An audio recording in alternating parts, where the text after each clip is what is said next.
Bienvenue aujourd'hui en ce mercredi 28 juin. Nous sommes ici en direct au parc du Marcanterre où nous faisons un reportage donc, sur le parc du Marcanterre avec notre guide, que je ne me souviens plus votre nom, et on vous demande de vous présenter. Donc bonjour, Delphine, guide nature au parc du Marcanterre depuis presque une vingtaine d'années maintenant. Et du coup, ma passion c'est quand même un peu les oiseaux, c'est mon métier depuis plusieurs années maintenant.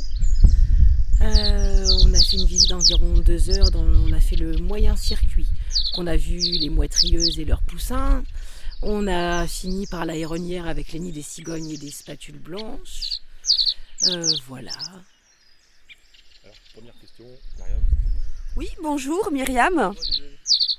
Quel est l'historique du parc de Mercanterre et depuis quand existe-t-il? S'il vous plaît, merci.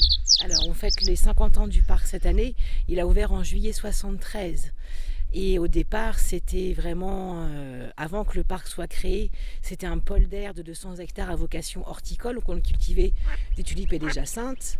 Et dans les années 70, quand il y a eu le marché commun, les taxes douanières ont été supprimées au niveau des frontières. Du coup, le propriétaire a transformé ces cultures de fleurs pour en faire un parc ornithologique, et qui a ouvert au public en 73. Voilà pour l'histoire du parc. Bonjour, je me présente, je suis Diana Obraja et je voudrais vous poser une question. Combien y a-t-il d'oiseaux dans le parc et quel type d'oiseau est le plus présent? Alors en moyenne sur une année sur le parc, c'est 200 espèces d'oiseaux différents qui sont recensés. En nombre, ça se compte en milliers du coup. Et en ce moment, en période de reproduction, c'est vrai que les mouettes sont quand même majoritaires sur le parc, les mouetrieuses.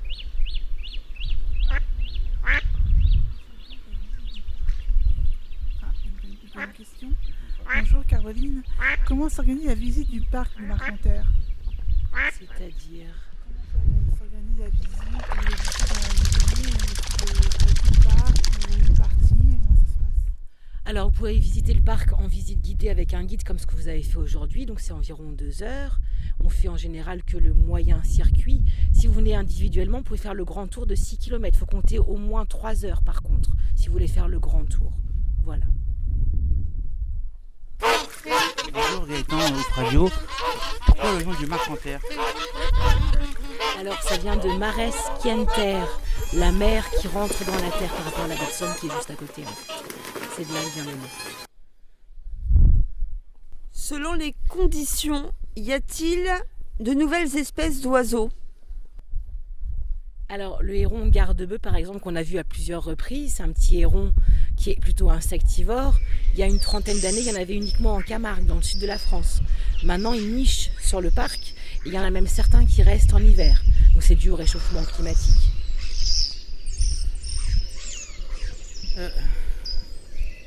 Oui, quels sont les différents métiers au sein du parc du Marcanterre? Alors on est 5 guides permanents à l'année. On monte à une vingtaine avec les guides saisonniers qui sont là de mars jusqu'à mi-novembre à peu près. Et ensuite il y a tout le personnel de la boutique, de l'accueil, du bar et des cuisines. On est une trentaine de salariés permanents. On triple avec les saisonniers en pleine saison. Bonjour, Diana Obraja. Quels sont les objectifs... Merde, j'arrive pas. Quels sont les objectifs du parc? Alors l'objectif principal c'est la préservation des milieux pour pouvoir accueillir un maximum d'espèces sauvages et notamment des espèces menacées comme la vossette ou la spatule blanche qui est assez rare.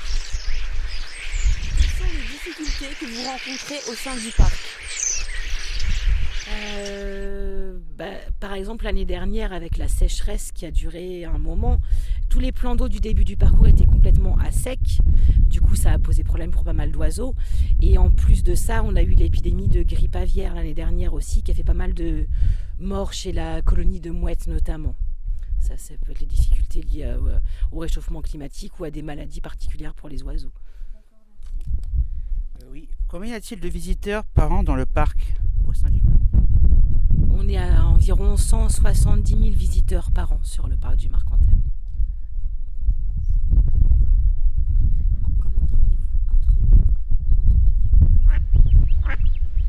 Comment Bonjour Célia, comment entretenez-vous la flore du parc? Alors pour les zones de prairie, il y a les chevaux Henson et les vaches Highland qui pâturent les zones de prairie.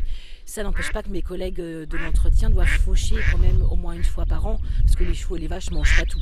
Et si on veut garder les zones de prairie, il faut intervenir régulièrement. Sinon, si on n'était pas intervenu sur les zones de prairie, en 50 ans, ce serait de la forêt maintenant. Et l'avantage du parc, c'est qu'on veut avoir différents types de milieux, des zones de prairie, des zones de marais, des zones de buissons, des zones de forêt.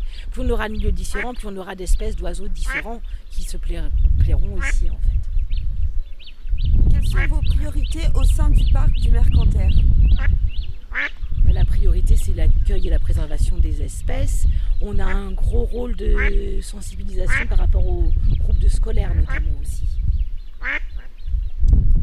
Quelle est la place au niveau écologique du parc du Mercantaire?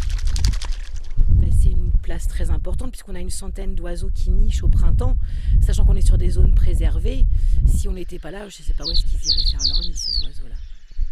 Quelle est la place au niveau national et même mondial à ce niveau-là? On est sur un carrefour de migration. Beaucoup d'oiseaux qui nichent en Europe du Nord vont suivre les côtes et en descendant vers l'Afrique. Donc on est une zone de halte migratoire et au printemps une zone de reproduction. Quels sont les projets futurs du parc? Ça reste les grandes lignes classiques, c'est-à-dire préservation des espèces, préservation des milieux et sensibilisation du public. Ça ne change pas par rapport à nos objectifs actuels. Merci. Une petite question, Philippe. Par rapport, vous aviez parlé des hérons garde-bœufs. À part cette espèce, quelle nouvelle espèce est venue s'implanter pour nidifier et se reproduire ici? Et peut-être la spatule, mais encore? La spatule, elle niche depuis 2000. On a l'échasse blanche aussi, qui est normalement un oiseau plutôt du sud de la France, qui a gagné les territoires vers le nord, qui maintenant niche chez nous. L'échasse blanche, que vous avez en photo derrière, Ouais, d'accord. avec ses grandes pattes rouges. Une autre C'est question. assez récent aussi. D'accord, merci.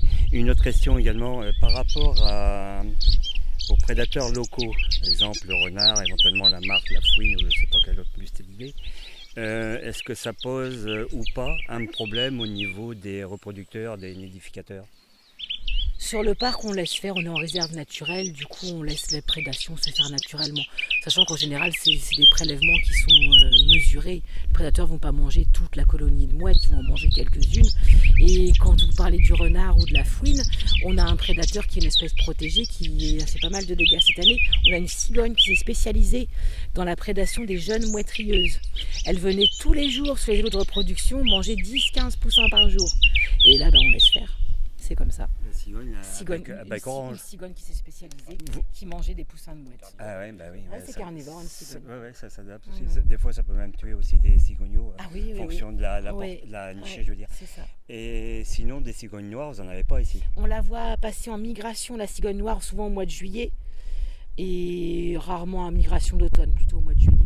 Mais elle ne s'arrête pas, je veux dire, elle fait une des fois, pause, elle éventuellement, s'arrête. Mais en général, c'est assez particulier parce qu'en général, quand il y en a qui se posent sur le site, les cigognes blanches vont la chasser en fait. Ah d'accord. Ils sont assez territoriaux par rapport à ça. D'accord. Ils reconnaissent bien que c'est pas la même espèce que. Mais en migration, quasiment tous les ans, on la voit passer la cigogne. Au mois de juillet. Et encore une autre question. Et au niveau de, puisque à proximité il y a une propriété privée, donc avec des pins à ratio de Corse aussi certainement, ou d'autres, enfin des pins noirs disons. La chasse, elle est axée sur les mammifères ou un peu sur les oiseaux aussi? C'est axé essentiellement sur le gros gibier, sanglier. Ils ont introduit du mouflon aussi pour la chasse, du mouflon de Corse. Ah bon? Donc sanglier, chevreuil, mouflon, et puis ils font un peu de lâcher de faisan. Alors ils ont des plans de chasse pour le mouflon et tout ça? Ah oui, plans de chasse, d'accord. Ouais. Je vous remercie. Si d'autres personnes ont des questions. Je vous en prie. D'autres questions? Écoutez, on vous remercie beaucoup pour cette superbe journée dans le parc du Mercantaire. Et puis voilà, on la mettra bientôt sur YouTube là, si vous voulez l'écouter. Voilà. Et on vous remercie encore.